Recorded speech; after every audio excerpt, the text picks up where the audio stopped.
हाँ जी सर, आपके पास सवाल में ये कहा गया है कि एक सॉलिड मतलब कि स्फीयर है जिसको कि आगे की तरफ स्पीड दिया हुआ है v0 और एंटी क्लॉकवाइज सेंस में एंगुलर स्पीड हम लोगों ने दिया हुआ है बेसिकली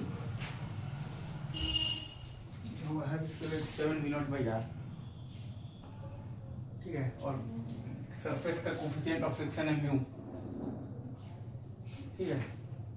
एक सॉलिड स्फीयर है, आगे की तरफ स्पीड दिया हुआ है v0 और एंटी क्लॉकवाइज सेंस में एंगुलर स्पीड दिया हुआ है बेसिकली ω0 = 7v0/r, ठीक है। और हमारे पास दे रखा है बेसिकली सरफेस का जो होता है ना, तो coefficient of the frictional force हमारे पास दे रखा है म्यू है, राइट। तो आप ध्यान दीजिएगा, तो बॉटम मोस्ट जो पॉइंट है वो ग्राउंड के रेस्पेक्ट में फॉरवर्ड डायरेक्शन में मूव कर रहा है, मतलब कि फॉरवर्ड स्वीपिंग है तो काइनेटिक फ्रिक्शनल फोर्स आपका लगेगा यहाँ पर बैकवर्ड डायरेक्शन में रहेगा टू मेक तो v = ω, राइट। अगेन मैं फिर से बोल रहा हूँ, अगर आप बॉटम मोस्ट पॉइंट पर ध्यान दीजिएगा तो ग्राउंड के रेस्पेक्ट में फॉरवर्ड डायरेक्शन में मूव कर रहा है,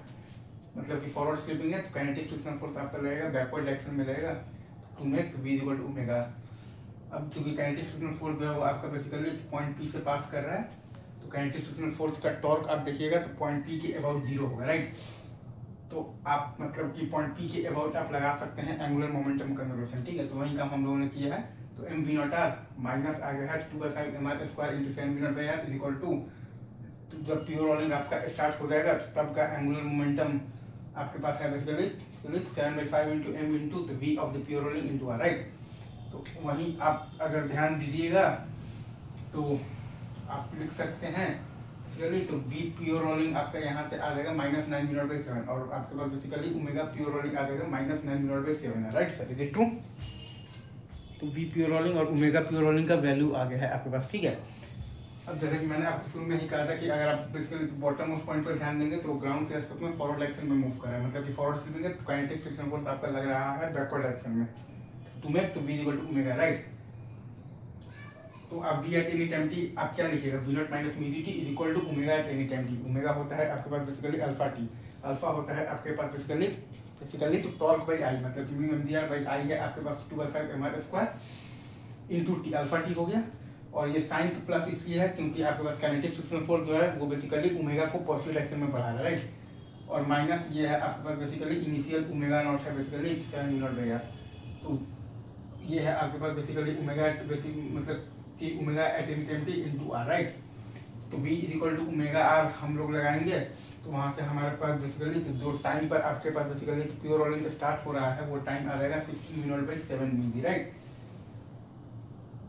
तो यहाँ से आपके पास तो v प्योर रोलिंग आ गया है -9v0/7 और ओमेगा प्योर रोलिंग आ गया है -9v0/7, राइट। अब अगर आपसे कोई बोल दे कि work done by the kinetic friction force बताइए, तो फिर उसके लिए आप लगा दीजिएगा वर्क एनर्जी थ्योरम, तो आपके पास आ जाएगा 7/10 × m × तो v प्योर रोलिंग का होल स्क्वायर, मतलब कि 81/49 × v0² और माइनस इनिशियल काइनेटिक एनर्जी है आपके पास हाफ v0² और प्लस हाफ i है आपके पास बेसिकली 2/5mr² ω0 है आपके पास बेसिकली 7v0/r का होल स्क्वायर, राइट। या फिर आप चाहें तो v - ω × dt से आपके पास बेसिकली स्वीपिंग हो रहा है minus integral from 0 to 16v0/7 µg, तो जब तक प्योर रोलिंग स्टार्ट ना होता है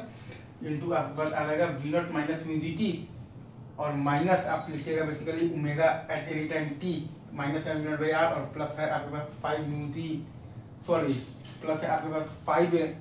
μmgr है आपके पास 2mr² into t into r into dt और इंटू है आपके पास मतलब कि आपके पास बेसिकली तो μmg, क्योंकि f = आपके पास है तो μmg, राइट। तो यहाँ से भी आप निकालिएगा तो वही आंसर आएगा, तो 7/10 × m × तो v of the pure rolling का होल स्क्वायर मतलब कि 81/49 इंटू है आपके पास v0² और minus basically initial kinetic energy आपके पास हाफ m v0² और प्लस हाफ i है आपके पास 2/5mr² इंटू ω0², ω0 है आपके पास मतलब कि आपके पास बेसिकली 7v0/r का होल स्क्वायर, ठीक है। तो ये चीज रखते हैं अभी, ठीक है।